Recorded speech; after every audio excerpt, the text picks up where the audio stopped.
Hello dear learners, welcome back to my channel.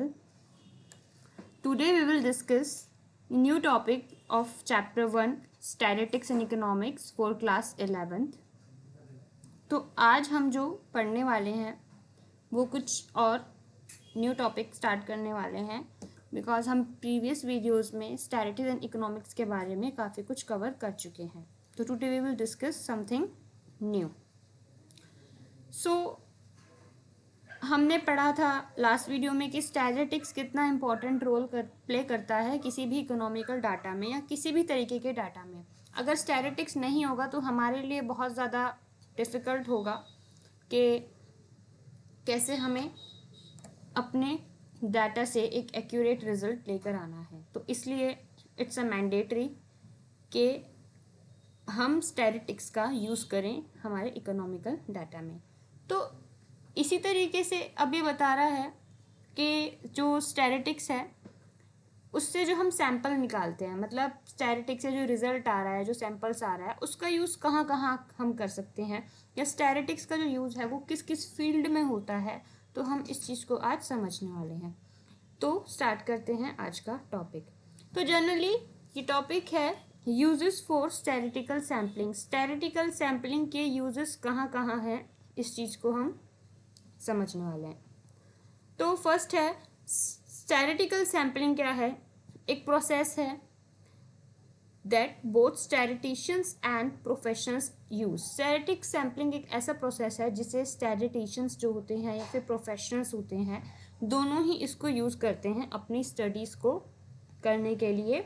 और एक group of people या एक नॉर्मल किसी भी स्टडी को डीपली करने के लिए इसका यूज़ किया जाता है, क्योंकि स्टैटिस्टिक्स से हम क्या है एस्टिमेट्स निकालते हैं, स्टैटिस्टिक्स से हम एक्यूरेसी निकालते हैं हमारे डाटा में, तो इसलिए इसकी ज़रूरत पड़ती है.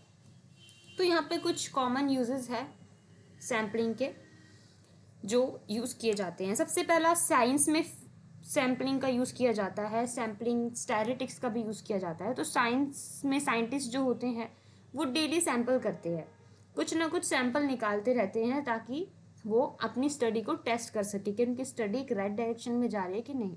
अब देखिए सैम्पलिंग क्या होती है. सैम्पलिंग होती है कि आपके पास बहुत सारा डाटा होता है बल्क में, तो उस डाटा में से जो आप सारे डाटा को क्या है एनालाइज नहीं कर सकते हो, ईच एंड एवरी आइटम्स को आप एनालाइज नहीं कर सकते हो. तो आपको क्या करना होता है, आप उस पूरे डाटा में से एक स्मॉल पोर्शन निकालते हैं डाटा का, जिससे क्या होता है आप उस स्मॉल पोर्शन से अंदाज़ा लगा लेंगे कि आपको जो स्टडी है वो किस डायरेक्शन में लेके जानी है, या फिर आपकी जो स्टडी चल रही है वो कैसी चल रही है, राइट डायरेक्शन में चल रही है या फिर रॉन्ग डायरेक्शन में चल रही है. आप ज़रा सी टेस्टिंग से अपनी पूरी स्टडी को एनालाइज कर सकते हैं, बिकॉज आप पूरे डाटा को एक एक आइटम्स में नहीं स्टडी कर सकते हो. तो इसलिए सैम्पलिंग करना बहुत ज़रूरी होता है. और ये सैम्पलिंग भी जो आप करते हैं ऐसा नहीं है कि आपने अपनी मर्ज़ी से कुछ भी चीज़ें कहीं से भी उठा लेंगे, कुछ भी आइटम आप चूज़ कर लेंगे. आपको बहुत टेक्निकल तरीके से सैम्पलिंग भी यूज़ करनी होती है, सैम्पल्स को चूज़ करना होता है अपने पूरे डाटा में से, उसमें भी आप स्टैटिस्टिक्स का यूज़ करते हो. तो सबसे पहले आप इस तरीके के जो मैकेनिज़्म है इसको आप साइंस में यूज़ करते हो. साइंटिस्ट इस सैम्पलिंग का यूज़ करते हैं रेगुलर बेस पे, और ये अलाउ करते हैं इंफॉर्मेशन गैदर करने में. आप स्मॉल ग्रुप ऑफ पीपल से ही क्या है अपनी पूरी एंटायर पॉपुलेशन को एनालाइज कर सकते हो. ठीक है, तो इसलिए सैम्पलिंग का होना बहुत ज़रूरी है. दूसरा जो सैम्पलिंग है ये मार्केटिंग में भी यूज़ होती है. अब आपको पता होगा अभी कितने सारे प्रोडक्शन होते हैं, कितने सारे प्रोडक्ट्स बनाए जाते हैं, तो आप एक एक प्रोडक्ट को चेक नहीं करेंगे उसको यूज़ कर करके. तो बेटर है आप उस एक प्रोडक्ट में से कुछ बल्क में से सैम्पलिंग ले लें, और उस सैम्पलिंग से क्या है आप अंदाज़ा लगा सकते हैं, आइडिया ले सकते हैं कि आपका जो प्रोडक्शन है या किस डायरेक्शन में है, किस तरीके से हुआ है. तीसरा है मेडिसिन. मेडिसिन में भी अब बहुत ज़रूरी होती है टेस्टिंग करनी कि आपके जो मेडिसिन्स हैं वो कैसे रिजल्ट्स दे रहे हैं. तो उसके लिए आप सारे मेडिसिन्स को यूज़ करके नहीं देखते हो, उसमें से भी आपको स्टैटिस्टिकल तरीके से कुछ सैम्पल्स चूज़ करने होते हैं जिसकी स्टडी से आप अंदाज़ा लगा लेते हो कि आपकी सैम्पलिंग मैकेनिज़्म कैसी है. तो ये कुछ तरीके हैं जिससे आप क्या करते हैं, जिससे आप अपनी स्टडी को और ईज़र बना देते हैं। तो इस तरीके से जो स्टैटिस्टिक सैम्पलिंग होती है वो science, marketing, medicine in fields में और भी ज़्यादा फील्ड्स में यूज़ होती है। तो ये था यूज़ फॉर स्टैटिस्टिकल सैम्पलिंग। अब एक छोटी सी चीज़ हम और समझते हैं कि सैम्पलिंग क्या होती है, ये भी जान लेते हैं। देखिए, सैम्पलिंग का प्रॉपर डेफिनेशन यहाँ पे गिवन है। सैम्पलिंग एक ऐसा प्रोसेस होता है स्टैटिस्टिकल, जिसमें आप स्टैटिस्टिकल एनालाइज करते हो, जहाँ पर जो रिसर्चर है वो कुछ pre determined number of observation को चूज करते हैं अपनी पूरी पॉपुलेशन में से। व्हाट आई सेड, सैम्पलिंग एक ऐसा प्रोसेस है जिसके अंदर आप क्या करते हो, आप पूरी पॉपुलेशन में से कुछ नंबर ऑफ ऑब्जर्वेशन को टेस्ट करते हो, निकालते हो, यूज़ करते हो, और उससे आप पूरी एंटायर पॉपुलेशन का अंदाज़ा लगा लेते हो कि आपका जो पूरा पॉपुलेशन है वो कैसा है कि नहीं है।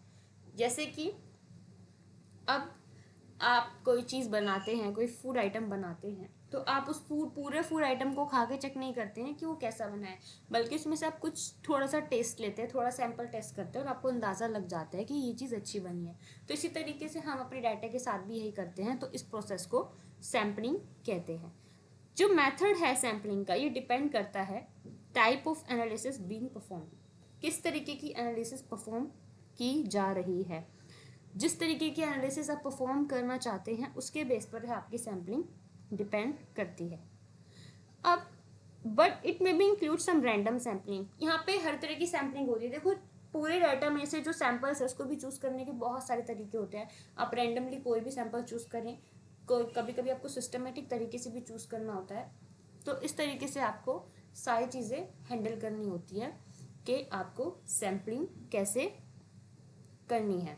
ठीक है, तो वो जो टाइप्स ऑफ सैम्पलिंग होती है उसको हम आगे पढ़ने वाले हैं। कितनी तरीके की सैम्पलिंग होती है, किस किस तरीके से करते हैं, वो चीज़ हम आगे चैप्टर में कवर करेंगे। तो आज का टॉपिक इतना ही था, थोड़ा सा आपको सैम्पलिंग के बारे में बताया। इन डिटेल आपको नेक्स्ट क्लास में एग्जाम्पल्स के साथ फिर बताया जाएगा।